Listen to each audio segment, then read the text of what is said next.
ကျေးဇူးတော်ရှင်ဧကမဟာပန္တိတာမိုးကုတ်ဆရာတော်ဖျားဟောကြားတော်မူသောသစ္စာလေးပါးတရားတော်နှင့်ဝိပဿနာလုပ်ငန်းစဉ်ပြန်ပွားရေးအတွက်2002ခုနှစ်မှစ၍အမေရိကန်နိုင်ငံကယ်လီဖိုးနီးယားပြည်နယ်ဖရီမောင့်မြို့ရှိထေရဝါဒကပ္ပိယကာရကအဖွဲ့သည်ဤတရားများကိုအတန်ပုံမူကောင်းမွန်အောင်ပြင်ဆင်ပြီး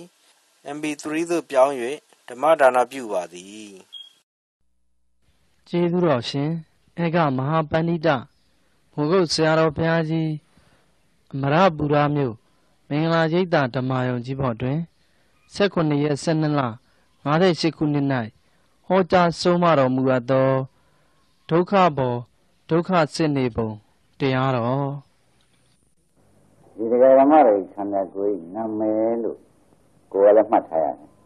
ဘုရားနာမည်ပါလေတရားဓမ္မတွေနာမည်ပေါ့ဗျာဒီနာမည်ကဒုက္ခသစ္စာဒုက္ခသစ္စာခါကသုံးကြသစ္စာကမှန်တာသစ္စာသုံးမကြတာမှန်တာဟာတရားဓမ္မတွေခန္ဓာကိုယ်လို့မှတ်ထားသစ္စာသုံးမကြတာအမှန်ဟာဘယ်လိုလဲခန္ဓာကိုယ်ဒီလိုတွေလည်းရပြီးကြတာထားတော့ဒီအဓိပ္ပာယ်အတိုင်းဒီခန္ဓာကြီးကိုမနေ့ကပြောခဲ့မှန်ထားပါကိုကြည့်နေကြမှန်ထားပါဉာဏ်ကကြည့်ပေးပါလို့မနေ့ကတရားဓမ္မတွေသင်တယ်ဒါဘာသင်တာတုံးလို့မေးတော့ဝိပဿနာရှုနည်းသင်တာလို့မှတ်ထားဘာသင်တာပါလဲခန္ဓာကိုယ်ကြီးကိုဘယ်ဥပမာထားမှန်ဉာဏ်ကရှိဓမ္မခန္ဓာကိုယ်မှန်ကိုဉာဏ်လေးဟူသောအရှိဓမ္မကရှိပြီဆိုမှဖြင့်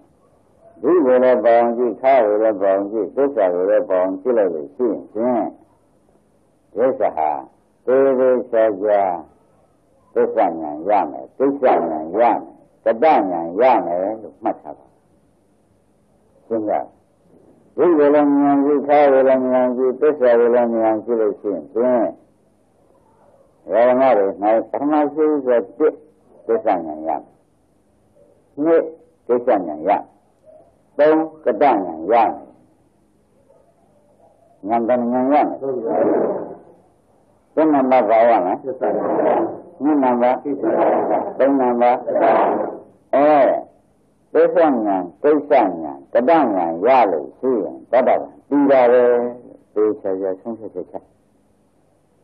သစ္စာဉာဏ်ကိစ္စဉာဏ်ကတ္တဉာဏ်သုံးဉာဏ်ရလို့ရှိရင်ဘာရှိမှမတောင်းနဲ့တတ္တကတူးနေတာကမှတ်လိုက်တော့ဒီကမှရှင်းတ်ပါ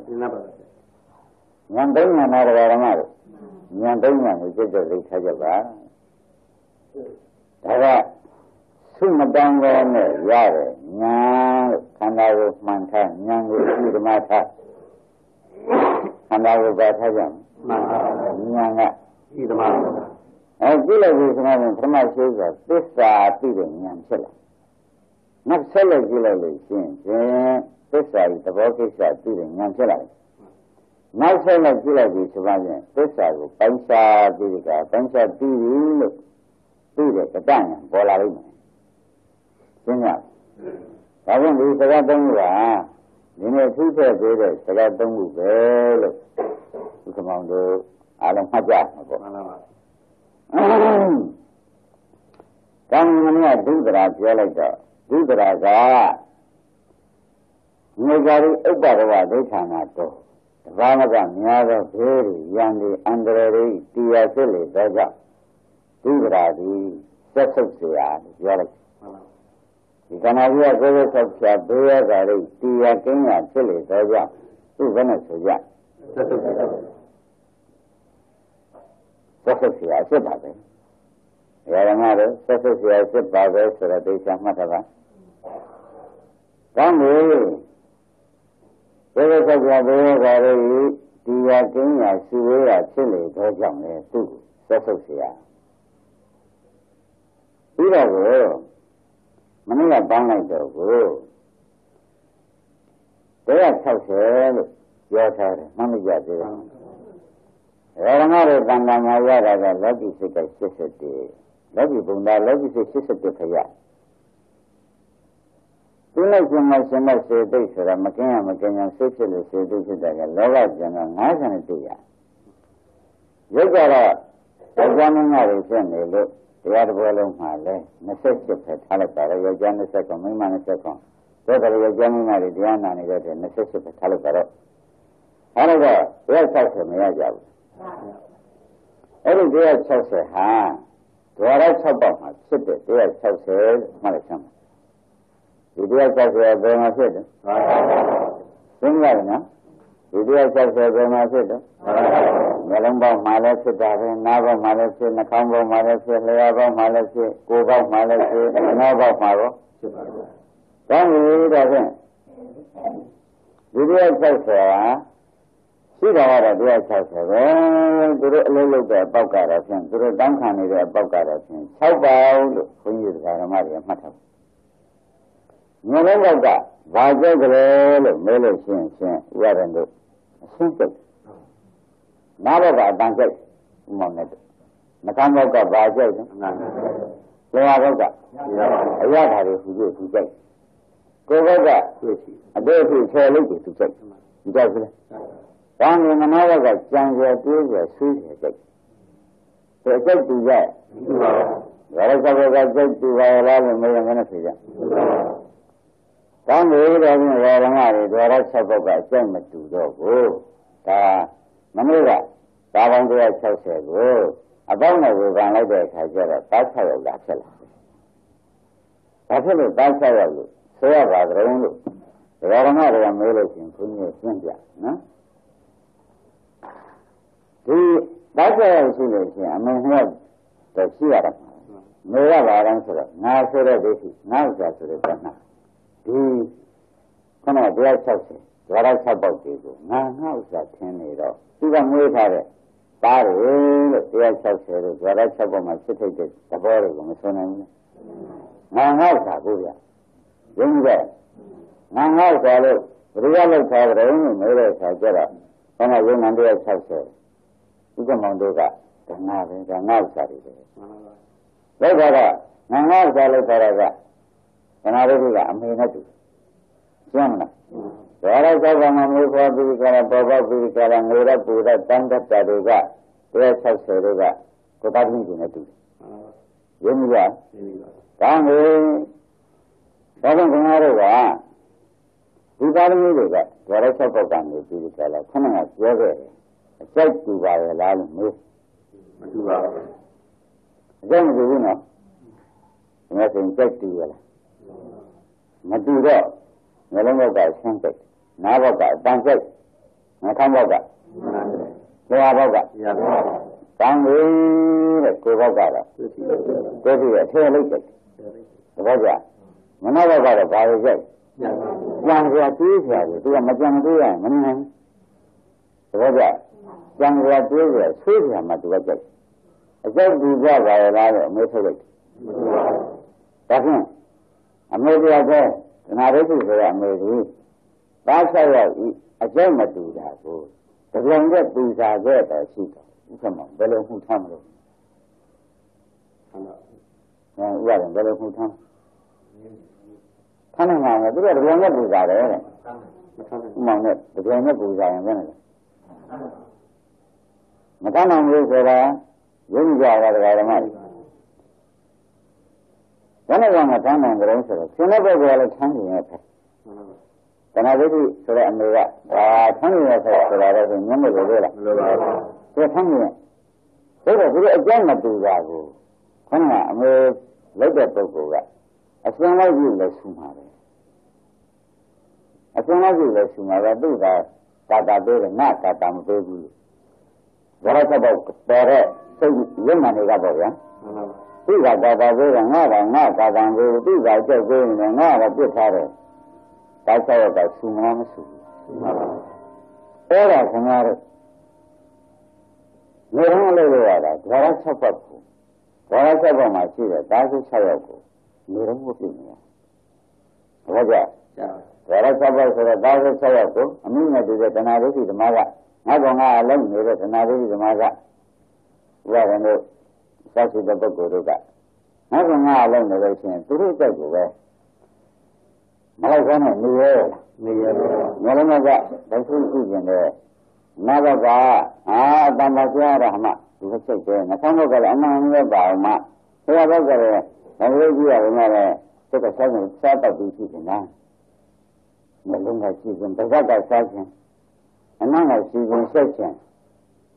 कोरा करे दी करेंगे आवश्यक है जिन में संकेत ये मनावा करे इन्हें चीज़ है जानते हो किसी का नहीं जानते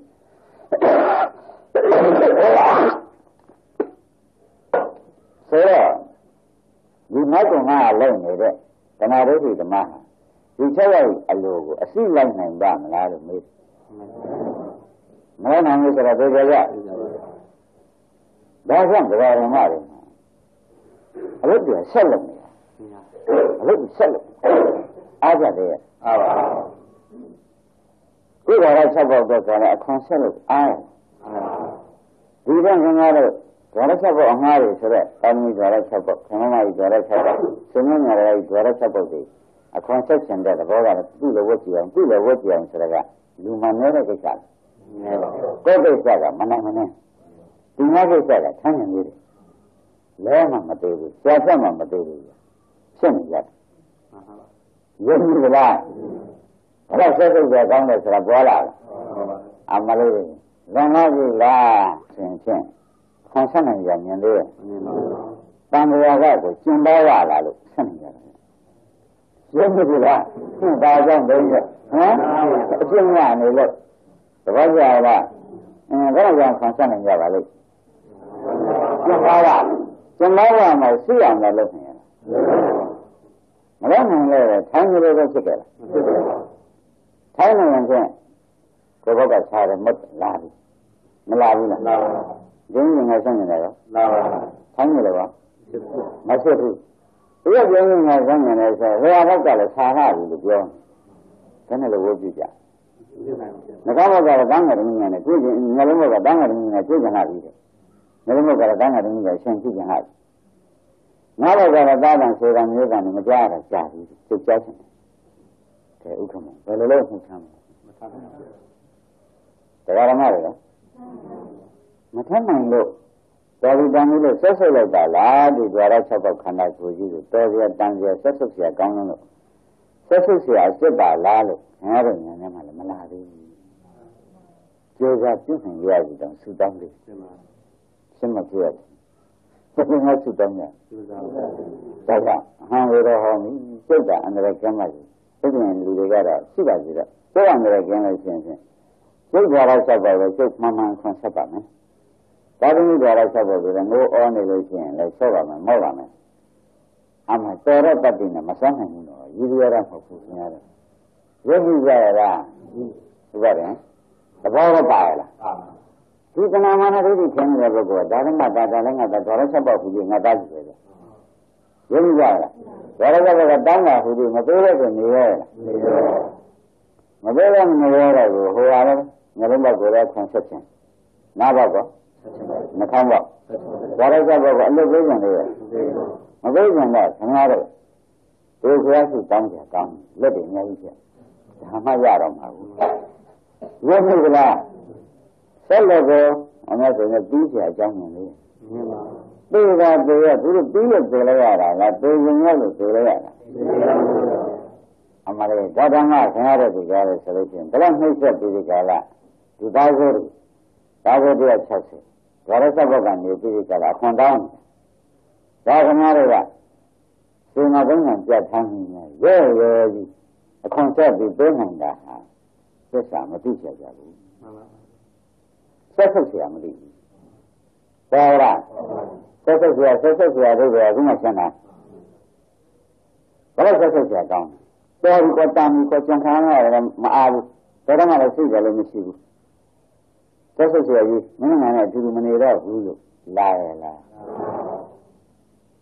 हाँ मलाऊ से रहता है ससुर से आगे मैंने मला रहा बना सजा दस आने हम हमारे का साल का फटा ले हमारे दस आने हो जाता दस है स्वयं ला साल का ना देखा तो स्वयं तो सारा क्या क्या हुआ है तो ये भाई हाँ बहुत ही ले लो ဘူးသိကြလားမသိဘူးဝိသေချာဆင်းရတော့ဓာရဇဘုတ်ကနေပြီးကြတယ်ဆင်းရတော့မနမလုံးတဲ့အခါကိုယ်ဘက်ကမျက်နှာစက်တုံးနဲ့စတယ်မခိုင်းဘူးသင်္ကြန်ဘက်ကခြားပြီးတော့ဒါလိုလိုပါလို့ပြောပါတယ်ဆိုတော့မျက်နှာတုံးကိုဟိုတောက်ကပါမယ်ဘယ်လိုဆက်ဆက်ကြကောင်းကိုယ်ဘက်ကိုခွန်ဆက်နေတယ်ရှိသေးတယ်ဥမနဲ့ဆရာဘက်ကဘာဖြစ်တောင်းသူမပြောရင်ထိုးလိုက်လိုက်မှပြောလိုက်သေးတယ်မပြောဘူးရတယ်မပြောထိုးလိုက်လိုက်မှတော့ဆာနာနဲ့ပြုတ်ပြလိုက်မယ်မပြောဘူးလားပြောတဲ့ကောင်ကတော့မျက်နှာလေးကလေးရတက်ပြီးသူ့ပကံလေးနဲ့ရှေ့တယ်ပြီးခွန်ဆက်ရမဆက်ရဘူးလေဆက်ရဟုတ်လားဒါကဘုရားဝတ်ပြက်မလားနော်ဒီဝတ်ပြက်လို့မဖြစ်ဘူးမင်းတို့ကတော့ခင်ဗျားဆိုရင်ဘုရားဝတ်ပြက်ပြက်ပြီးသဘောကျဒီသားကို160တော့ဓာရ6ဘက်ကနေပြီးခွန်တောင်းမှာကြတော့ဥပါဒณะနေရဲဘာဖြစ်နေသစ္စာမလို့တော့သူယုံပါတော့မုန်းပါတော့လို့နောက်ဘဝကဆိုရလို့ရှိရင်သားရုပ်160ဖြစ်တဲ့ယုံနိုင်ကြီးဟာခင်ဗျားတို့နဲ့အတူတူမနေတော့ဘူးနေပါခင်ဗျားတို့ဆက်ဆုပ်သွားဒုက္ခဆိုတဲ့ဥစ္စာဆက်ဆုပ်เสียအဆက်ဆိုတဲ့ဥစ္စာဟုတ်ကိုဆက်ဆုပ်เสียအသက်ကိုအဆက်ကိုခင်ဗျားတို့သိကြတဲ့အတွက်ဒီနဲ့ဥစ္စာကွဲသွားတယ်ဥစ္စာကွဲလို့ရှိရင်နှိမ့်ဆက်နဲ့တန်နေမရှိတော့ဘူးနှိမ့်ဆက်ကမရှိတာကနှိမ့်ဆက်ရတယ်ပြောရင်းနေလားအခုတော့နှိမ့်ဆက်တာကိုပဲမသိသေးတော့ဘူးဆက်ဆုပ်တာကလာပါတော့ထူပါသေးလားလို့ဆိုတော့ထူအောင်အရုံကိုပေါ်ကြဒါကျေကနာအောင်မရဘူးခင်ဗျာမရဘူးဒီကရင်စာပြီးလာနေတယ်မရသေးပါဘူးတဲ့ခဏခဏကိုရနှိမ့်ဆက်တဲ့ခန္ဓာကိုယ်ကြီးကိုမှန်တာဒီကနေ့ဥက္ကမောင်တို့ကညံ့ညက်ကြီးဒီချိန်ကနှိမ့်ဆက်တဲ့ချိန်ဒီချိန်ကခံတောင်းတဲ့ချိန်ဒီချိန်ကဆက်ဆက်ဆက်တောင်းတဲ့ချိန်မရှိတော့ဘူးလားအဲ့ဒါခင်ဗျားတို့ကြည့်ကိုမကြည့်ဘူးစားတယ်ဆိုရင်အလိုလိုက်ပြီးကျွေးလိုက်တယ်ဒီမျိုးလုံးကဆန်းဆက်ပါရှင်အဲ့ဒါလုံခံပြီးတန်ဆုံးတဲ့ရှင်ပွဲလိုက်ပေါ်လိုက်တာပဲဟုတ်လားအဲ့တော့ဘုရားကနေကျင့်မှပြီးတဲ့ဆိုပြီးဖြစ်လာတော့သူ့လည်းကျင့်အောင်ဆရာနဲ့ခုပြောရမယ်ဘယ်နဲ့ဖြစ်လာကြလဲဘယ်ကမတွေ့တော့ငါတို့ဖြစ်နေတာမျိုးလုံးကတဲ့ရှင်ကြည့်နေဘောလမ်းတွေဖြစ်နေတယ်ကိုယ်ဘက်ကဒီမြတ်ကဒီသားကိုခွန်ဆက်နေတယ်ကိုသားကဝေဒနာရောက်လာတော့ကိုသားအတွက်ကိုဆရာနဲ့ကုရတယ်ဘာမှမဖြစ်ရှင်းမလားဘာမှမဖြစ်ဆက်ဆက်ဆရာကောင်းတယ်ဆိုတာပေါ်လို့ခင်ဗျားတို့ကိုဘယ်ချိန်မှမနှိမ့်ဆက်တဲ့အချိန်တုန်းကဓာတ်6ပုဒ်ကိုဥက္ကမောင်ကစဉ်းစားကြည့်တာမရှိပါဘူးဓမ္မတွေဘက်ကအဲ့ဒါမအားနှိမ့်ဆက်မအားကိုပဲဆက်ဆက်ဆရာဖြစ်နေတာကိုခင်ဗျားတို့ကမဆက်ဆုပ်တဲ့ပြင်မှာလူကောင်းနဲ့ကောင်းမြမကောင်းဖြစ်ခြင်းလေးတာများအံ့လို့ရသစ္စာမသိလို့ဖြစ်နေတာဗျာရှင်းမလားသစ္စာသိတဲ့ပုဂ္ဂိုလ်ဖြင့်ကိုယ်ကဝတ်ဖို့လည်းမအားဘူးမျိုးလုံးကလည်းပွဲပြန်လိုက်ပေါ်ရတယ်မအားဘူးသဘောကျတယ်ဘုရားဘက်ကလည်းစာရင်းကြီးပြလို့ပေါ့ပြီးတော့လောက်ရတယ်လို့ကပြီးရလို့လောက်ကြရတာလားမပြီးရလို့လုံးမကြဘူးဒါမဆက်ဆုပ်ဘူးတဲ့ဗျာဒါမဆက်ဆုပ်ဘူးတဲ့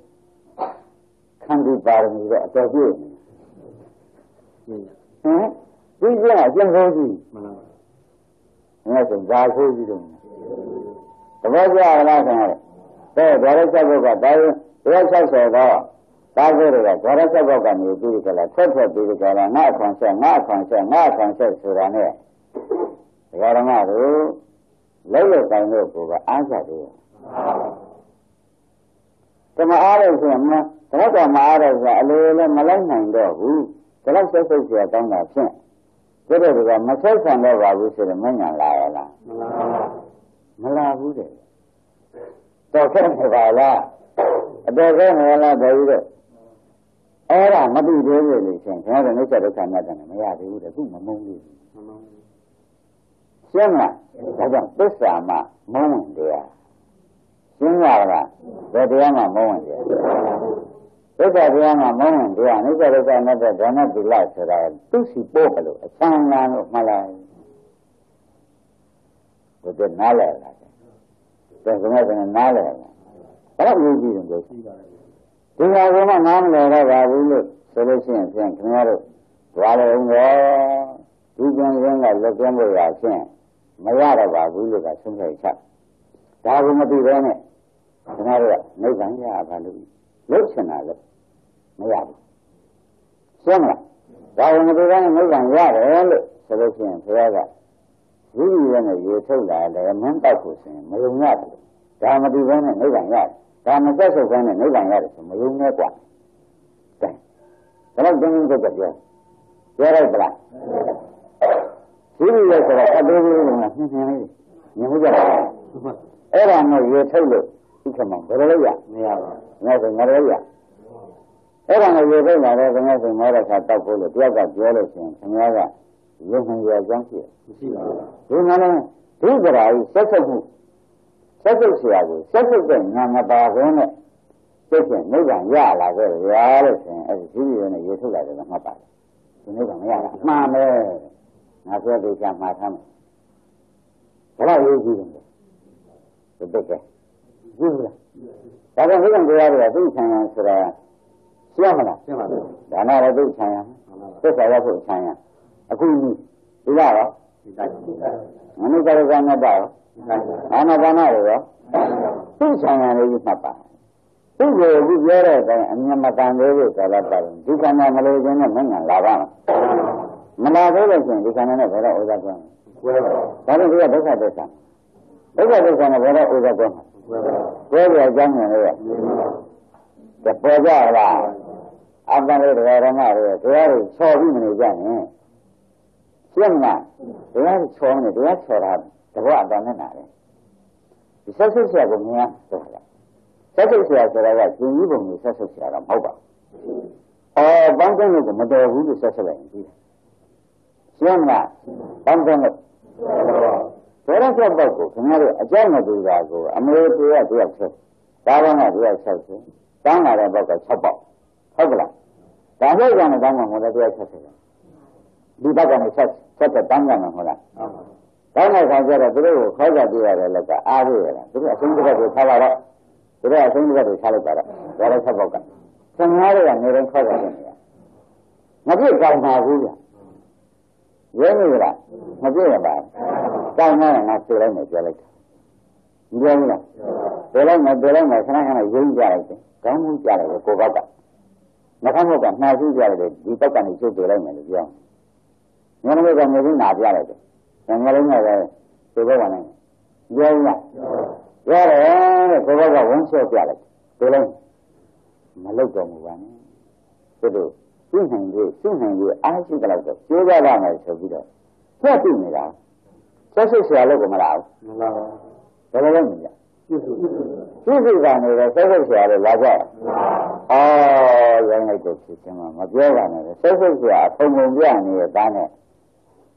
ခဏတော့ကိုယ်တို့ကြားလို့ဆိုလို့ချင်းဆက်ဆရာအဖြစ်ကိုမမြင်တော့နဲ့တခါတော့ဆက်ဆရာဆင်ရကျင်လာကြကိုယ်ကဆရာအားထားဆရာဖြစ်ပြီးဒီကလာနေလိုက်တဲ့ဖြစ်ဟာသစ္စာမသိတာတခါတော့ဒုက္ခမိုက်တာပဲဆိုတော့ဗျာသူကလည်းမနဲ့ဆိုဒုက္ခကြနာကြလားဒုက္ခကြလားဓမ္မတွေဒုက္ခတဲ့ရှင်းနေလို့ရှိရင်ဒီကြံရင်းကလက်ကျန်းကြံလို့ရှိရလားတပတ်ကြဒါကြောင့်သူ့ကိုခင်ဗျားတို့ဘာလို့ဆောက်ကတောင်းတဲ့အလုပ်ကိုတွေ့ဟာဖြင့်မပြီးနိုင်အောင်လည်းတောင်းနေတယ်လို့ဆိုလို့ရှိရင်ဖြင့်ကံကြတဲ့ကလာတောင်းနေတယ်မပြီးနိုင်ဘူးမကျန်လာတောင်းတစ်ပတ်လည်းလာတောင်းနေ့လည်းလာတောင်းညလည်းလာတောင်းဆိုတဲ့ဆက်ဆက်ကြကောင်းမလို့မလာဘူးလည်းလာကြမှာပါခင်ဗျားတို့ကမကြိုးရဟဲ့ငါကဒါတွေဒီတရားမျိုးကိုမနာပါဘူးဆိုလို့ရှိရင်ဘယ်နည်းမှသက်သာမသိတော့ဘူးသိပါဘူးတဲ့အားလုံးဓမ္မတွေသဘောပါဒါကမနာရတော့ဘူးဆိုလို့ရှိရင်ခင်ဗျားတို့ဒီကံတော်ကြီးဆက်ဆက်ဆရာမမြင်တဲ့ကာလပတ်လုံးချင်းကိုယ်တိုက်ဆရာသုံးတိုက်ဆရာစိတ်တောင်းယူကြပြီးရှင်ဖြစ်မှန်ဖြစ်တယ်စိတ်တောင်းယူကြဆိုလို့ရှိရင်ဒီဘယ်လိုငါတို့စိတ်ထမ်းပြီးလောကြတယ်ဆိုရဟုတ်လားနောက်ပြီးမသာမချဘူးတဲ့ကနေ့နောက်ပြီးစိတ်တောင်းနောက်ပြီးကျတော့နောက်ပြီးမသာဖြစ်ရတယ်ရင်ငါတို့စိတ်တောင်းတော့ဘာမသာဖြစ်ရလူကြီးပြန်စိတ်တောင်းအားမတည်ခင်ကမအားဘူးသေတော့လေအရင်ဆိုးလိုက်တာလမ်းဟုတ်ဟုတ်လားမတည်ခင်ကတော့မအားအောင်နှိမ့်ဆက် ngã ngay sẽ bị cái là ở đây ra rồi là thôi rồi cái gì khăn nào ngã ngay lâu rồi ra đi rồi mình ngã đau mạnh tôi xem là cha gì ngã mình lâu mình chơi mà lại hiện đâu ngã không có ra mà nó không có ra cái gì ngã ngay cái là tu ra mà nó có mình đau mà đâu cha đang ngã rồi là tôi ăn bao nhiêu đó tu ra đấy ở đâu có người ra đó tôi nói rằng nó chuyện này ở đâu có gì tăng ngay lưu không ở đâu lưu được rồi nhớ như là đây là lưu rồi những tăng còn là được nhớ như vậy là cái cái là ông này là lưu là bố như rồi cái là phát triển chưa được lưu là bố như rồi đây là rồi nó đông rồi đó là đang là chưa được lưu rồi nó mà mình nghe rồi lưu được cái lâu chưa coi ra là cái lưu được cái nó nghe này lưu rồi mà bao nhiêu là ấy thôi là mình nói là cha là sẽ bảo gì được là cha ngô cái chuyện này là thế mà vì chuyện đó có sao được là chuyện gì cái rằng ra sao bảo con sẽ là mà này thế mà ta ra sao bảo tôi ra sao bảo không ai ra sao bảo của nó sao chứ là đấy làm phải sức chẳng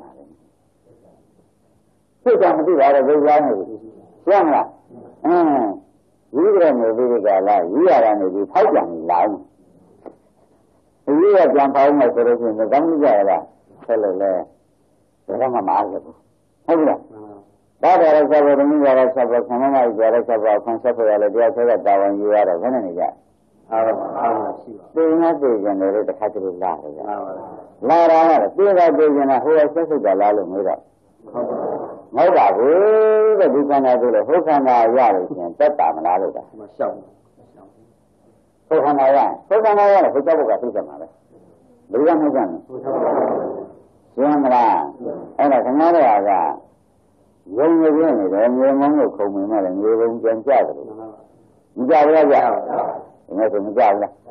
cái này xưa này ở đây thì xe không là tôi sao nhưng mà đi giống như là mấy cái này quá nhiều món không nghe được đấy nhưng không nghe là người ta cũng không nghe chuyện này vậy này nhiều ông chân cha ra rồi ấy ra nhiều cha rồi không nghe được mà thu được là lấy là không nghe phải chứ cái khả năng này lấy là không mà nhưng mà cái gọi là cái gì cái chuyện này mà tôi không tham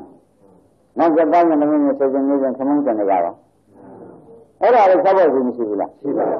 ở đây cái này là cái gọi là sao bảo là cái chuyện gì là cái mà suy ra là cái sao thế mà cái sao là cáiไม่ใช่လားအဲ့ဒါကိုဓမ္မတို့တောရိကံလို့ဆက်စုကြတယ်ဗျာရှင်းလားဘုရားကမရှိဘဲနဲ့ဆက်စုနေကိုသိချပြီးဒီမှာရှင်းလားဒါဒုက္ခသစ္စာလို့ဆိုတော့တိုင်းဆက်ချလိုက်တယ်တောရိကံသိချင်မှလည်းသိတာပေါ့သိကြတယ်အစွမ်းကုန်နဲ့ပြပါပေါ့သိတယ်လည်းမတတ်နိုင်တော့ဘူးလို့လက်လျှောက်တာရှင်းမလားဒါလို့လက်လျှောက်ဆိုတာကမင်းမဖြစ်မပေါင်းနေတော့ဘူးဒီနှိမ့်ဆက်ပုံဒါရတာငန်းတွေ့လိုက်တာနဲ့ကိုပဲဆင်းရဲတဲ့ဓမ္မတွေကြည်ပါဒီနေ့တရားနာရင်ကိုပဲဟုတ်ပါလားဆိုတာမလားကြဘူးလာတော့ကိုပဲဒီချိန်မှာသိခွင့်တဲ့ဓမ္မဟာခင်ဗျားတို့ဘယ်လိုလဲကြည့်ကြည့်မကပ်ဘူးဒီချိန်မှာမကပ်ဘူးကပ်တော့မကပ်ဘူးဒါပါတော့ဆိုလို့ရှိရင်ဒီလိုသိနေတာအခုသိဟောလို့နားထောင်ပြီးနေတဲ့ဉာဏ်နဲ့နားထောင်နေတော့ဆိုပါဆိုပါလားဆိုပါလားသူ့ရဲ့ဉာဏ်နဲ့မှန်လားအဲ့ဒါကြောင့်ဘုရားရှင်ကိုရမေကြီးကဘယ်တရားဟောသစ္စာဟောမှမဟုတ်ပါဘူးဒါကြောင့်သူ့ကိုပဲအရေးကြီးဟောရဒါကြောင့်တရားအချေလေအမောမှန်တရားရှင်းရလားဒါကြောင့်တရားဘာလဲတရားဝန်ခံရလားဝန်ခံလို့ဆိုတော့ရှင်းမှတ်တာကောင်းပြီဒါကြောင့်ဓမ္မတို့ဒီကလာဆက်ဆက်ဆိုတော့ပေါ်လာဒီနေ့အချင်းချင်းမှာဝါရဆက်ဘက်ကိုသိအောင်ခံဆက်တယ်နာနဲ့ပဲအကုန်ဆက်ဆက်ဖြစ်နေတာပဲဘာလို့အခုဆက်လဲပြီးတယ်လို့ခေါ်ရတာလားမပြီးရနဲ့ဆက်နေရတာလားဆိုတော့ရှင်းကြည့်ပြီးရနဲ့ဆက်နေရတာခဏခဏတောင်းနေတယ်လို့သူတယောက်ကိုဥက္ကမောင်တို့ဘုရားရှင်တို့က လောဆက်ဆက်ကြောင်းကိုကွာဆိုတဲ့အတန်ထွက်ထွက်မထွက်ထွက်ဒါကြောင့်ပြနာမယ်ကဒုရင်းမလားဒုက္ခစိတအလုံးဆက်ဆက်ကြောင်းရှင်းမလားအမလေးတရားဓမ္မတွေမနှဲခေါ်ရပါဘူးဓမ္မတွေကလည်းငါငါ့ဥစ္စာဆိုတာလေးကမလှုပ်သေးတော့သူ့ကြောင့်ခေါ်နေရဓမ္မတွေပြည့်နေစိတ်နိုင်တဲ့အတိတ်ကဒီငါငါ့ဥစ္စာမပြုတ်ဘူး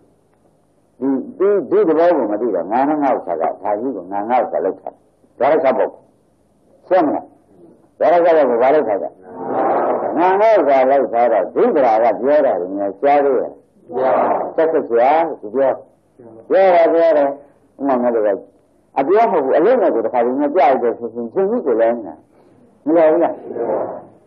ဒါကငါလည်းကြားနေတယ်ဟုတ်လားဒီကလေးစာပြီးဆေးကလေးတောက်ကျင်နေတယ်အခုဒီကျင်ကလေးဆွနေနေတယ်ဟိုနဲ့တာကဏမိကမကြားလို့ဟောပြီးနောက်ထောင်နေနေကျင်းနေတယ်ဆိုတော့အာမလေးလမ်းကဟတ်တုနဲ့မသေးတာတမဲကြရင်သူတို့နှိမ့်ချက်ဒါလည်းဆက်ပေါ့ရုံမှန်တရားမနှိမ့်ချက်ဘူးလားနှိမ့်ချက်အဲ့ဒီနှိမ့်ချက်ကမြန်မာအနိစ္စနဲ့မြင်နေမရဘူးအနိစ္စမမြဲဘူးဒါလည်းမရဘူးဒုက္ခဆင်းရဲတယ်ဒါလည်းမရဘူးအနတ္တမပါဘူးဒါလည်းမရဘူးသူ့ကိုစောင့်ကြရတဲ့ညာနာမှာမှန်ပါပါနှိမ့်ချက်တဲ့ဒီမှာရှင်းမလားဒါပြန်ဒုက္ခမရညာပြီးမြင်လာပြီးဒီမဲ့ဒုက္ခကိုပိုင်းခြားနိုင်မှာဆိုတော့ခင်ဗျားတို့ကငါငါ့ဥစ္စာလောက်ထားတယ်ဒါဒုက္ခပဲလို့ပိုင်းခြားပါလားမခြားဘူးမခြားသေးတဲ့ခါလည်းပါလို့သူနဲ့ခင်ဗျားတို့သူနဲ့တဏှာနဲ့ဥစ္စာကွဲပါလားကွဲပါဘူးမကွဲသေးလို့ရှိရင်ဟုတ်လားဒီတဏှာရှိသောကြောင့်သင်္ခါရပစ္စယဝိညာဏနဲ့ပြန်ဖြစ်နေမဖြစ်ဘူးတဘောပါကြအဲ့ဒါခင်ဗျားတို့ကအယူဆိုတာကုန်ပြင်ပေးနေတာပဲဒီနေ့ညတဘောကြလားကိုယ်ယူဆိုတာကိုသိပလားဆက်ဆုပ်ဆရာကမဆက်ဆုပ်လို့အယူဆိုးနေတယ်လို့ပြောလိုက်ဘုမောင်နဲ့ဘယ်လိုပြောလဲဟုတ်လားရှင်းနိုင်ကြရည်ရှင်းနိုင်ကြရည်ကိုယ်လည်းသူများအောင်မကြကြရည်နဲ့ကိုယ်ခန္ဓာကိုယ်ဝတ်နဲ့ကိုယ်လက်ဝက်လက်စားနဲ့ဘုရားမှာခံပြီးမစားဘဲနဲ့ကိုယ့်ဟာကိုယ်ပြုနိုင်တဲ့ကိုယ်ဖြစ်ရတာအမှန်ဖြစ်ထိုက်တယ်ကိုယ်ကိုပြုနိုင်တဲ့ကိုပြုမှကိုနုမှဖြစ်လေကြောင့်ကိုယ်ကိုဖြစ်ပြုနိုင်ရည်သူများလည်းမကြရခြင်းနဲ့ဒုက္ခသစ္စာဆူတောင်းလို့ရဲခြင်းတောင်းတာနော်မှန်ပါဘူးဆရာရင်းနဲ့တောင်းတာလားဘာသာထုတ်တောင်းတာလားဘာသာထုတ်ရှင်းမှဖြစ်ရတယ်ဘယ်လိုမှတောင်းတာအဲ့ဒီကနေ့ကဘယ်လိုမှတောင်းရဟန်းကကြီးဆူတောင်းမှပြပါမလို့ဆူပြည့်ငါသွားရသေးတယ်ပြည့်ပြီလားဘယ်လိုမှတော့ကြဆူတောင်းရသွားမသွားရဘူးလားဘာဖြစ်လဲတော့ဒီသားစုတွေနဲ့မခွဲနိုင်ဘူးမရှိပါလားဒီကဆက်ဆုပ်တယ်လားမဆက်ဆုပ်ဘူးမဆက်ဆုပ်ပါဘူး။ဘာနိဗ္ဗာန်တောင်းတော့မရဘူး။မတောင်းနဲ့ဟိုဥပဒေရပါမရပါဘူး။ဒီသားစုခင်းနေတယ်။သားစုကဆက်ဆုပ်ရမှာမဟုတ်လား။ဆက်ဆုပ်ရင်ပြရမှာမဟုတ်လား။ခင်ဗျားတို့ပြည့်ချင်တာလားတဲ့သူနဲ့ဆက်ချင်တာ။မသေးတဲ့နေရတောင်မှဟုတ်လား။မသေးတဲ့နေရတောင်မှတဲ့မတတ်တာပြောတာဆွဲရစီရောက်ရတော့ဒီခန္ဓာနဲ့တော့ဖြင့်တောင်းရပါစီသိရပါစီကလား။လားဘူးလား။ခင်ဗျားတို့ဘုကိုမမြင်ဘူးခါတာထားပါဦးဘုကိုမြင်မလားလွန်လွန်ကကြီးလားဟောနဲ့လွန်ကုန်ပြီထင်တယ်ဒုဒရာကြီးအပြောကိုမြင်သေးရလားခင်ဗျားဆိုဒုဒရာကပါတဲ့ဗျာအဲ့ဒါကိုမြင်ဘူးတဲ့မပြောတော့မမြင်တာလားပြောရတယ်မမြင်တာလားဟောကြောင်တော်ကောင်းနေလို့ဆိုမရှိရင်းနေကြလားဘယ်နဲ့ဆိုရကြောင်တော်ကောင်းနေဆိုကြားရတယ်မမြင်တော့ကြောင်တော်ကောင်းဖြစ်နေဒါကြောင့်အန္တဘုသူရှင်ဘုရားကဟောလိုက်ရှင်းမလားအုံမတကဘုသူရှင်ကံကံလေးတွေကွာယူယူသေးတယ်ကွာငါပဲလို့ဟောရမယ်ဘုရားကလက်မှန်ချတောင်းပါလိမ့်မယ်ဒါတော့တောင်ကံပြီးဒါတော့တောင်ယူနေတယ်ဆိုငါပဲနဲ့လို့ရမလို့ကဲလက်မှန်ချတယ်မချတယ်သူကလည်းချတယ်ရလားရင်းကြလားကအဲ့ငောင်းငံလေးကိုဘုရားလက်မှန်ချတာပဲရင်းမိဗလားဒါတော့ယူတဲ့ဒါတော့ကံတဲ့ပုဂ္ဂိုလ်ငါပဲနဲ့လို့မှမသိတော့ဘူးအဲ့ဒီဒါပြောပြီးမကြပါဘူးကရှိရည်ပဲဆိုပြီးငါတဲ့သူများကဒုက္ခသစ္စာရှင်းရတွေက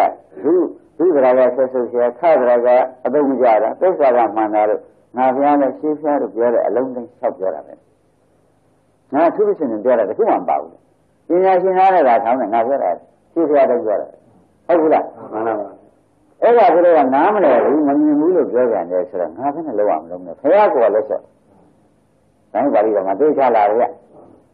ဥမာနဲ့ရှော့တယ်မရှော့တယ်ဆင်းရဲတဲ့တရားတော်မှာဆရာကဖြစ်သွားတော့အမှန်တက်လာတယ်ကဗမာညနဲ့တက်လာတယ်အောင်းမယ်တဲ့တခါတော့သတ္တဝါတွေကိုတခါတော့ရင်မသားတဲ့တော့ရာဟုလာတဲ့တော့တရားရဲထားပြီးအကုန်ချက်မှဆိုပြီးတက်လာတယ်ဒီကအကောင်းကြီးကနေတော်လာနဲ့တာနဲ့လက်ချက်ပါရင်းပြီကလားဘယ်လိုလက်ချက်ပါကောင်းတယ်တော်လာနဲ့ဘယ်နဲ့တော့ဒုဒရာကဆက်ဆုပ်ပြန်မြင်ပါဘူးဒီလိုလုပ်ပြတာအဲ့တော့မြင်မလားသူဘုရားလက်ချက်လုံးမနော်ပရိသလက်ချက်တော့ဘုရားစီသွားပြီးကာလခင်ဗျားတို့ဆူတောင်းလို့ရှိရင်ဥက္ကမောင်ပဲပြည့်ပါမယ်ငါလက်ချက်ထားတာငါလာပြီးကြလည်းတောင်းနေပြန်ပြီလို့ဆိုလို့မဲ့မဆိုဘူးလားအဲ့ဒီခါမှာအဲ့ဒါလေဘုရားတွေနဲ့တပည့်တော်တို့နဲ့မတွေ့ကြဘူးတပည့်တော်တို့နဲ့ရာဇသားတွေတသားထဲမှာထားလာရတာလည်းမင်းနေတယ်ရုပ်မှုကောင်းမှုပြည့်စုံတယ်လက်ချက်ပါရှင်းမလားဒီတစ်ခါရေးလို့ဒီတစ်ခါကောင်းတယ်တော့ချင်းဉာဏ်လုံးရပုံပေါ်လို့အောင်မလားရှင်းမလားဒါနောက်ဆုံးလို့ပါပဲနောက်ဒီဆောင်းငါးကောင်တွေ့လို့လေဒါတော့အသက်ကြကြပြောလို့လေဥက္ကမမလွယ်ဘူးနော်ဒီနေ့တင်လွယ်လားမလွယ်ဘူးဒီဥစ္စာဒုက္ခရင်းနဲ့ဒုက္ခနဲ့တော့ဒါဆင်ရလို့တက်တဲ့ပုဂ္ဂိုလ်တွေလာပြီးတွေ့ကြတာညမနဲ့ဘုန်းကြီးကသေချာဆင်ရတဲ့အနေနဲ့သေချာမကြလို့လည်းဆောင်းအခုတော့ဒီကလာပြေမစောသေးဟိုလည်းအနေလေးကြံသေးဒီလိုဥစ္စာနဲ့အခုတွေ့နေတယ်ဒါကြီးတစ်လုံးကြားဟုတ်ပြီလားညမစာဆိုဒုက္ခသစ္စာတော့ကြားပါလိမ့်မယ်ခန္ဓာနဲ့ကပ်ကြည့်တယ်ဒုက္ခသစ္စာမကြားဘူးကြားပါမကြားပါအဲ့ဒီမှာအမှန်နဲ့နာကောင်းတယ်ဘောပါကြတာဒါမနာရတဲ့ပုဂ္ဂိုလ်ဖြင့်တကယ်ကိုပဲဆရာတရားဥမှာဒါနဲ့ဆက်ရှာတာဘယ်တရားမှမစွန့်တဲ့တရားဒါမှလည်းကျွတ်တောင်းဝင်တဲ့တရားအဲ့ဒီတရားနဲ့လွဲပါတယ်ဒါဘယ်လောက်နာဘူးလားတောင်းပါဖြင့်ဓမ္မတို့ကိုယ်ခန္ဓာကြီးကဆက်ဆုပ်เสียဆိုတော့ဆိုတော့ဓာတ်၆ပေါက်ကိုအကောင်ဆက်နေရတာမအားတာမအားတယ်ဘယ်တော့မှပြီးတယ်လို့မရှိဘူးရှိရလားဒီဘက်ကနေပြီးကြလားတောင်းမှတိုးရှိလို့အစဆုံးရတယ်မရပါဘူးကြတော့မစားနိုင်တဲ့နာပေါက်သေးလိုက်မရှိနိုင်တဲ့သက်သက်ဝင်တယ်မှာမရှိနိုင်တဲ့အနာပေါက်ပြီးနှာခေါင်းဘက်ကတတ်လိုက်မရှိဘူးလားဒါလည်းကရတာပြည့်ပြီးတတ်လိုက်မရှိဘူးလားဒီဘက်ကထုံနေကျင်တဲ့ဒုက္ခဝါဒဖြစ်ပြီးတတ်လိုက်မရှိဘူးလားအဲ့ဒါနေရင်လက်ဆက်ရောင်းမကဝက်တရားပေါက်ပြီးပြုစုနေရတဲ့ကိုပဲမအားပြုနေတဲ့ထဲကနေပြီးကြလားသေဘောဝင်လိုက်တယ်သေဘောဝင်လိုက်မယ်ဆိုတဲ့အသွားတွေကလည်းအမလေးခင်ဗျားတို့နားခလောက်ပြောနေနားခလောက်ပြောထားပြီးကျင်းကျမရှိလဲလိုက်ပြောဘူးလားပြီးလာပြီချုပ်ပင်မပေးလို့ရှိရင်သူလဲလိုက်ပြောဘူးလားဒီကနေ့ညဉ့်ဝဲပြင်မပေးလို့ရှိရင်ချုပ်ရတယ်တခါတော့ဖောက်ပြန်ပြီးထောင်းနေပါလိုက်မယ်မပြောဘူးလားအဲ့ဒါပြောနေတာကခင်ဗျားတို့ကလည်းဘာများဖြစ်နေလို့မကြားတာလေမလို့ဒါတော့ဆက်ဆုပ်เสียတယ်အတန်ဆိုးကြီးတွေထွက်နေတဲ့ဥစ္စာဆက်ဘူးလားအတန်ဆိုးကြီးတွေများဆက်တာကတော့ဘယ်နဲ့ဖြစ်မကြားဘူးမလေးဘယ်နဲ့ဖြစ်နေလဲမကြားကြပါလို့နားသိညာမလားဆက်ငါတော့မျက်လုံးမြင်နေလို့အခုဘာဖြစ်နေရလဲနားလည်းညာပြီဆိုတော့ဆက်ကောင်ကြီးမှတက်တယ်ကြီးတွေဆက်ဘူးလားအဲ့ဒါကဆူတာအားကငါဘွားကနဲ့လောက်ရမလို့လို့ဆရာကဆန်နေညည်းစမညည်းတဲ့ဒါဖြင့်တရားဓမ္မတို့အခုတော့ဖြင့်ဘုန်းကြီးကသေတော်ဘုန်းကြီးကမညည်းအောင်မပြောနေတာပဲသိနေကြလားသေဟောနေတာကမှန်ပါပါဒီတရားဟောရမယ်ဆိုတော်ရင်လေးတဲ့မလို့နဲ့ပါဠိကတပုတ်သေးခင်ဗျားတော့မသင်မြင်တာတွေပြောနေရတာနဲ့ပဲကဲဘယ်ကြာလဲ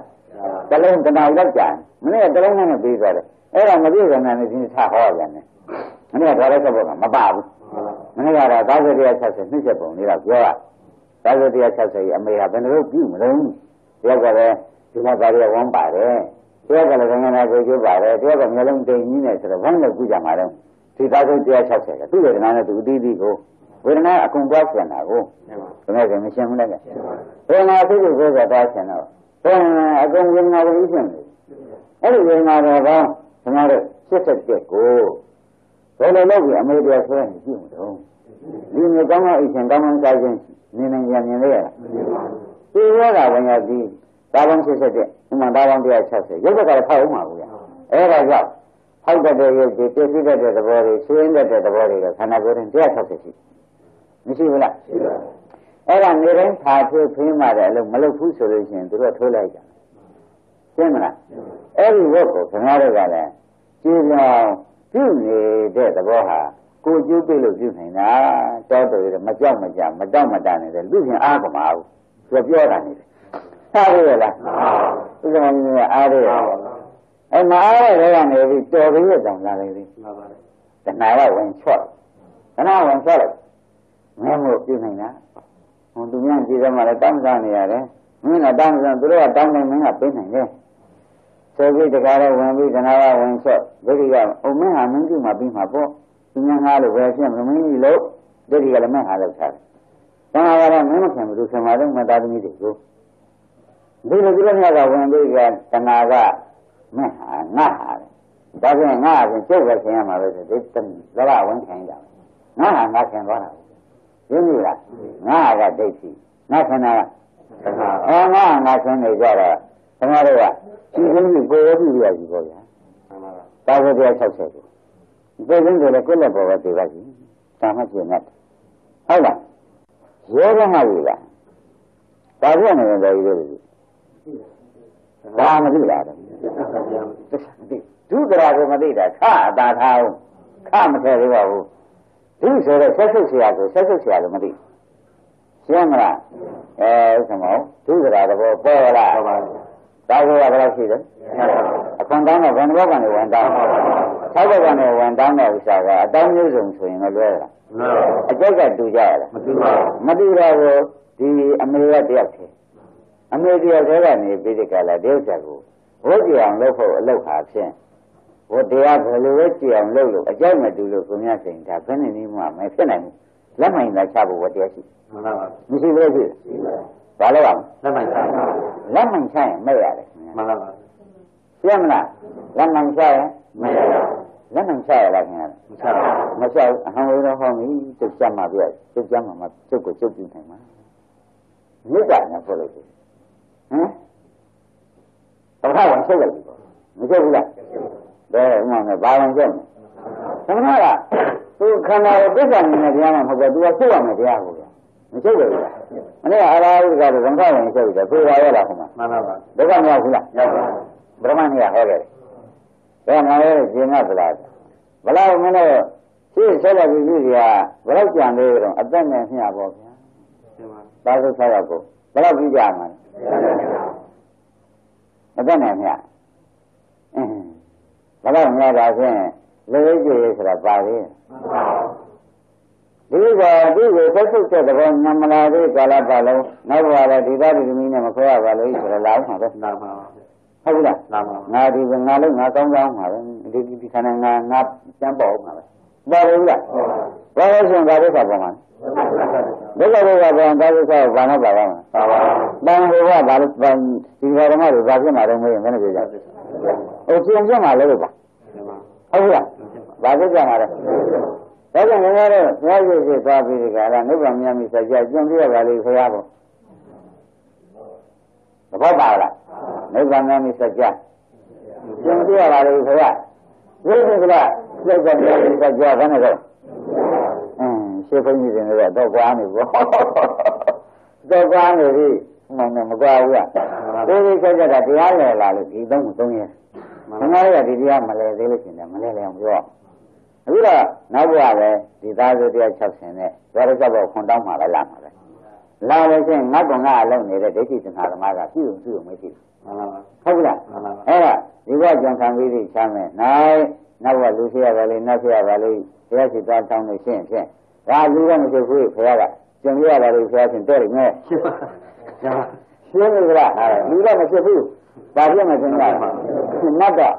မဖြစ်ဘူးဘာဖြစ်မှာတော့မဖြစ်မှာပြန်လာတော့ဆောင်းလို့တော့ဖြစ်ချင်ဖြစ်ပေါ့ဗျာအစ်စ်ကလည်းကျုံမယ်ရှင်းလို့လားဆောင်းလို့ကတော့ဘာလဲဆောင်းလို့ကတော့လူနတ်ဖြစ်မှာအဖြစ်ကကျုံပါခင်ဗျားတို့ကျင်စုညာတောင်းမြင်နေလားဟုတ်တာဘုန်းကြီးပြောမတောင်းပြောတာပါဒီဆက်ဆက်ကြမမြင်လေးတောင်းမယ်ရှင်းမလားဆက်ဆက်ကြမမြင်လေးတောင်းပါပဲအဲ့တော့ဒီလိုပြောပြမဲ့ပုဂ္ဂိုလ်သစ္စာဉာဏ်ကိုပြောပြမဲ့ပုဂ္ဂိုလ်မှာမရှိတော့ဘူးလို့ဆိုရင်ဥပါရင်ဒီစုကြီးကလူတိုင်းပတ်စံနှုတ်တယ်ကဲဒါကငါတို့ဘုန်းကြီးမှုသားပြောတာလားလူတိုင်းလူကမှနှုတ်တတ်တာလားဘ ဘာစုတယ်သူဆိုတာမလုပ်ကြပါနဲ့ဗျာဒီဥစ္စာကခင်ဗျားတို့အတန်ကောင်းတော့အဆံမကောင်းဘူးအတန်ကတော့လူနဲ့ကြမှာတဲ့အဖြစ်ကကြော်နေရှင်းပြီလားဒီဘက်သားကြောင့်သမီးကျင်ဆွေကျင်ခန္ဓာကြောင့်ဖြစ်ပြီးကြလားနောက်ဘဝကျတော့ဒီသားဒီသမီးနဲ့မဖြစ်ရပါသူတစ်ပါးပဲဖြစ်ရပါလို့လို့ဆိုလို့ရှိရင်ဒီဘဝကျန်တဲ့နောက်ဘဝကျင်းကြီးဖြစ်ရပါလို့နဲ့တောင်းကြတာကျန်တဲ့ကဘာတုတောင်းအကာသမီးရှိတဲ့ပုဂ္ဂိုလ်ကတော့နောက်ဘဝမြင်းမြင်းဆိုင်ဆိုင်ပေါ့ဗျာဘာကြည့်တောင်းဘာစုတောင်းရတော့သူကမျိုးစုတောင်းတယ်အမလေးဒါကြီးကြရဆိုတော့ရင်းချောက်ပုံနဲ့ကျုံးအောင်မသိကြတယ်မသိကြဘူးလားတကယ်ချောက်ဖို့ဆုံးမရမှာသိကြပါဘူးသိကြတယ်နေဆောက်တဲ့ရေခရမယ်ဆိုတာသိကြပါဘူးဆောက်တဲ့ကြီးသွင်းရမယ်သိကြပါဘူးဆောက်တဲ့ဝတ်ချက်ရမယ်သိကြပါဘူးအားမလားဒီမေဖေမအားတဲ့စုတောင်းယူတာရင်းပြီဆက်ဆက်ကြမမြင်ဘူးမြင်လို့ရလားဒါကြောင့်ခင်ဗျားတို့ဒုတလုံးမြင်လို့ခင်ဗျာဒုတလုံးကိုမမြင်ဘူးသဘောပါကြလားအဲ့ဒီမှာနဲ့သဘောပါဒုတလုံးဝင်နေတယ်မြင်မလားအခုတော်ရေးလုံးပါဘူးလားဘာလို့ရေးပါဘူးခင်ဗျာအဲ့ဟောင်းကနေဘယ်နဲ့ရေးပါလို့နော်ရေးဒကာဓမ္မတွေကရေးပေါ်ပါလားတဲ့ဝိဆက်ဆက်ဆက်ကောင်းပါလားလားမလားဟုတ်ကဲ့လားတော်လေးတော်လာတာတော်လေးတော်လာတာဒကာဓမ္မတွေခါကြတာစတာအောင်မယ်နော်ခါကြတာကဘယ်နဲ့ဟောထားတယ်ဆရာကအသုံးမကျခါကြတာကဘာလဲအသုံးမကျတာနဲ့ဒကာဓမ္မတွေမှတ်တာအသုံးမကျတာကအသုံးချလို့ကိုမရတော့အသုံးမကျရှင်းမလားအသုံးချလို့ကိုမရတော့ပါလားအသုံးမကျခင်ဗျားတို့ကဒီကနေ့ကြီးမိစ္ဆထင်းနေတော့ဖြတ်ဆိုသူမိစ္ဆနဲ့ထိုးပြတယ်ခင်ဗျားတို့ကတတ္တရာနေရကောင်းပါရဲ့ပြောမှတ်တဲ့နေများတခါတည်းကနေပြီးဒီကလာအနိစ္စသဘောကြီးနဲ့ပြောလိုက်ပြီပြောဘူးလားခင်ဗျားတို့သုတ္တမှုရှိတယ်တတ္တရာနေရပါလေဒီတတ္တကြီးနဲ့မခေါ်ရင်အမြဲနေရပါလေတောင်းမှုရှိတယ်သူကခင်ဗျားတို့တောင်းမှမဆုံးသေးဘူးသူကနေပြီးဒီကလာတခါတည်းဒီဘဝဝင်ဝင်ပြိုက်မပြဘူးလားနာဘောဝင်ရင်ပြပါဘူးဒါနဲ့သူကနှိစ္စဆိုတဲ့သဘောဂုဏ်မရှိရမရှိပါဘူးဒုက္ခဆိုတဲ့တက်နေတဲ့ဂုဏ်မရှိပါဘူးဒုက္ခဆိုတဲ့ချမ်းသာတဲ့ဂုဏ်အတ္တဆိုတဲ့ငါးပိုင်းဂုဏ်မရှိပါဘူးဒါကြောင့်ဒါဖြင့်ငါဟာဘာပါသေးတုံးနဲ့မေးတယ်ငါတဲ့နှိစ္စလည်းသူမရှိဘူးတဲ့ငါတဲ့ဒုက္ခရောမရှိပါဘူးငါတဲ့ဒုက္ခရောငါတဲ့အတ္တရောဒါဖြင့်သူဘာမှမရှိတဲ့အချင်းလေးပဲဆိုရမယ်ဒီခန္ဓာကြီးကိုဘာမှမရှိဘူးတဲ့နိစ္စဆိုတဲ့အမြဲဘောလည်းသူထဲမရှိဘူးတဲ့ဒုက္ခဆိုတဲ့ချမ်းသာတဲ့ဘောလည်းဒုက္ခဆိုတဲ့တင်းနေတဲ့သဘောအတ္တဆိုတဲ့ကိုယ်ပိုင်သဘောအဲ့ဒါကြောင့်နိစ္စဒုက္ခဒုက္ခအတ္တတိဘာဝဝိရိယတတော်တုတ်ဆံနိစ္စဒုက္ခအတ္တဆိုတဲ့ဒုက္ခအတ္တတွေမှာကျင်းသောကြောင့်သူအချင်းကြီးกว่าဘာမှသုံးမကြဘူးလို့မင်းတို့ကသာဖူးမှုန်နေတာလေရင်းနေကြလားဒီကရမဆိုတော့ဘာလို့ဖူးမှုန်နေလဲလောကသုံးပါးရာအိမ်မှာသားတာကျုပ်ကကျုပ်သမီးကခလုံးစီရှင်ကြီးဖူးမှုန်ထားတာကိုဒီသုံးနေရလာကြတာဟုတ်ပါမလားဟုတ်လားကျင်းရတဲ့ဒုက္ခသိကြည့်တာဒီကကြည့်တဲ့ခါကြလို့ရှိရင်တော့အနည်းဆက်ရောက်ကြတယ်ကြာရပြီကြည့်ရင်းဆိုရင်လည်းအနည်းဆက်ရောက်လည်းကြာရင်တော့ကြာလို့ရှင်ပုဂ္ဂိုလ်ကနိုင်တယ်အတုကဖြစ်နေကြတယ်နော်ကြာပါသူ့မှာဒုက္ခဆိုတာဘာမှမရှိဘူးတဲ့ဝေဒနာသွားကြည့်တဲ့အခါမှာသူကြည့်ရတယ်ကျုပ်ရှင်စိတ်ကိုပြရတယ်ဟိုဘက်ဆောင်တယ်ဟိုဒီဘက်ဆောင်တယ်အဲ့ဒါဒုက္ခဘုံမရှိရအတ္တဘုံနဲ့သူ့လိုသူကအလိုလိုက်ပြီးအကျဉ်းဉာဏ်နေတာလည်းရှားကြည့်တာရှိပါဘူးခန္ဓာကြီးကိုလေရှိကြရလားမရှိတော့သူ့ကိုသုံးချလို့ဖြစ်မဖြစ်မဖြစ်တော့ဒါကြီးအချင်းကြီးပေါ့ဗျာမှန်ပါပါသဘောပါလားမိစ္ဆာသဘောလည်းသူမရှိဘူးဒုက္ခသဘောမရှိပါဘူးသုဘဆိုတဲ့နေတဲ့ဘောမရှိပါဘူးအတ္တဆိုတဲ့ခိုင်းတဲ့ဘောမရှိပါဘူးဒါဖြင့်သူ့ကိုဘယ်လိုသုံးချရလဲဘယ်လိုနာမည်ပေးကြအချင်းကြီးသုံးကြဘူးအချင်းကြီးကသုံးကြရရှင်းမလားဒါကြောင့်ဓမ္မတို့နှစ်ခုကပေါင်းလိုက်ကြပါစို့သူ့နာမည်ရင်းလေးပေါင်းရစမ်းပါဦးပါလားကဲဘာနည်းနည်းလေး ဒုက္ခကုံတက်နေတဲ့ကုံရှိပါလားဒုက္ခဆိုတော့တက်နေတဲ့ကုံရောအမှပြင်းနေဖြစ်နေဆက်လိုက်တယ်ဖြစ်လိုက်တယ်မပြောပါနဲ့တော့မှန်ပါအတုပါကတစ်ခါထုတ်ခဲ့တယ်မတက်လာဘူးလားဒါရင်ဒုက္ခကုံမရှိရလားဒုက္ခကုံနဲ့သူ့အိမ်လေးရနဲ့ဟိုမှာဆောခါကြီးတွေကကြီးပဲထိုင်ပြီးထားရတယ်ပဲသူကနေရှောင်းပြပါဦးဝေနာကြလာညောင်းပူလုံးလို့မှန်ပါဟုတ်ကဲ့ညောင်းလုံးလို့တဲ့သူ့ရတကားတော့ဒုက္ခကုံနဲ့ထားလိုက်တယ်သူဒုက္ခပြပါသေးတယ်ထားလိုက်တယ်ဒုက္ခလို့ပြောပြလားဒုက္ခလို့ပြဒုက္ခသူ့ကိုတကားတော့ခံရမြောက်ရပြီလို့ထားလိုက်တဲ့ဥစ္စာတကားဓမ္မတွေခံရအောင်လို့သူ့ကိုမြင်းမြုပ်ကုန်ဖာသေးဖိမှပြီးထားလိုက်တဲ့ဥစ္စာတော့ကျသူကထိုးလဲလိုက်မူးလဲလိုက်ချဲလိုက်ဆားလာပြန်တဲ့ဟုတ်လားဒါရင်းတောင်းပြီးချောသွားပြန်တဲ့မလာဘူးလားဘယ်နဲ့ခံရလားတန်သူဘာကုံရှိတုံးလို့မေးတော့ဒကာဓမ္မတို့မြဲတဲ့ကုံရှိပါတက်နေတဲ့ကုံမရှိပါဘူးခံရတဲ့ကောမရှိပါဘူးစမ်းကြတဲ့ကောမရှိပါဘူးဒါဖြင့်သူ့ကိုနာမည်ပေးကြတယ်ဘယ်လိုပေးပါရှိပါဘူးရှိမလားဒီကနေ့ကိုကြည့်ဘယ်လိုနာမည်ပေးမလဲရှိပါဘူးကဲမနေ့ကနာမည်နဲ့ပေါ့သက်သက်ဆရာအသုံးကြတယ်အသုံးကြတယ်နဲ့ရှင်းပြီးတော့ပါရင်မြန်မာအတူတူပဲရင်းပြီလားသက်သက်ဆရာအသုံးကြတာပဲဒီခန္ဓာကိုယ်ကြီးမှာဒီလိုပဲရရင်းပြီလားသူ့ဘဝကုံကြီးကနားလိုက်ကြလားဘယ်လိုများနားလဲအဲ့ဒီနှစ်ခုကိုခင်ဗျားတို့ပေါ်မှကြည့်နေလို့ရှိရင်ဖြင့်ဒီခန္ဓာကြီးကိုဖြင့်သက်သက်ဆရာလည်းဖြစ်လို့မြင်ပါပြီဘယ်လိုမှလည်းသုံးချလို့မရဘူးဆိုရင်လည်းကျွတ်တော့သိပါပြီဆိုတဲ့နေ့သိတာမဆိုင်တာရှင်းမလားသိတာပါတော့မဆိုင်တဲ့ခါကျတော့နောက်ဘဝလိုချင်တဲ့တဏှာကလာသေးတယ်။တိုင်းတဏှာသေးပြီ။တဏှာသေးလို့ချင်းဘာဆိုကြလဲ။နိဗ္ဗာန်တဏှာသေးနိဗ္ဗာန်ရှင်းမလားတဏှာသေးမဲ့ခါကျဒါဖြင့်ဆက်ဆုပ်စရာသုံးကြတာကဒုက္ခသစ္စာဟုတ်လားတိုင်းဆက်နိုင်တာကဘာကြလိုက်တဲ့အတွက်သေသွားတာက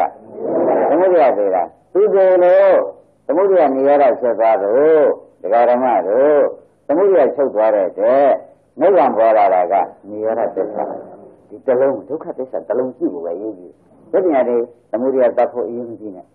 ရှင်းမလားနိဗ္ဗာန်ကိုဆုတောင်းမှုနဲ့မရဘူးဆုတောင်းသူ့ကိုဆက်ဆုပ်လိုက်ရင်ပြီးသွားတာဆက်ဆုပ်တာနဲ့အသုံးကြတာမြင်ပြီးတာရှင်းမလားကဲဒီနေ့ဒီရင်တော့ကြစို့